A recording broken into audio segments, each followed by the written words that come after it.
ხაშურის მუნიციპალიტეტის ადმინისტრაციულ შენობაში საბიბლიოთეკო სივრცე გაიხსნა.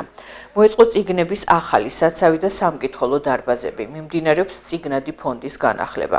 ხაშურის ბიბლიოთეკის ფონდს გადაეცა უახლესი ლიტერატურა, მათ შორის ეროვნული ბიბლიოთეკის გამოცემები.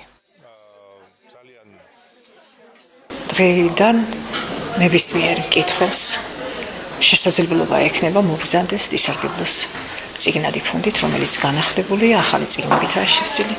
ჩვენ მზად ვართ მივიღოთ მკითხველი. თქვენ იცით, რომ ხაშურის მუნიციპალიტეტს ადრე ჰქონდა ბიბლიოთეკა და დღეს ეს უკვე ახალ შენობაშია, ახალი წიგნადი ფონდით, ახალი ხელმძღვანელით.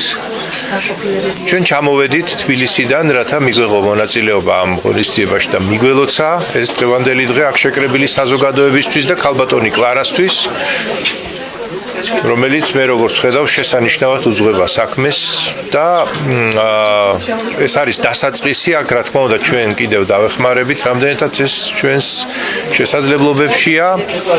ბიბლიოთეკა განვითარდება, აქ ბევრი თვალსაზრისით. ის სული, ის სითბო, რაც ბიბლიოთეკაში ტრიალებს, საჭირო არის თითოეული ადამიანისთვის, განურჩევლად ასაკისა, დიდისთვისაც, პატარისთვისაც და მე ძალიან დიდი მეც ვიტოვებ, რომ ჩვენი ახალგაზრდები, ხაშურის ახალგაზრდები მთელი გულით, მთელი გონებით და ჩართულობით გამოეშურებიან ამ ლამაზი გარემოსკენ, სადაც მიიღებენ ისინი წიგნის სიყვარულს და ლიტერატურის სიყვარულს.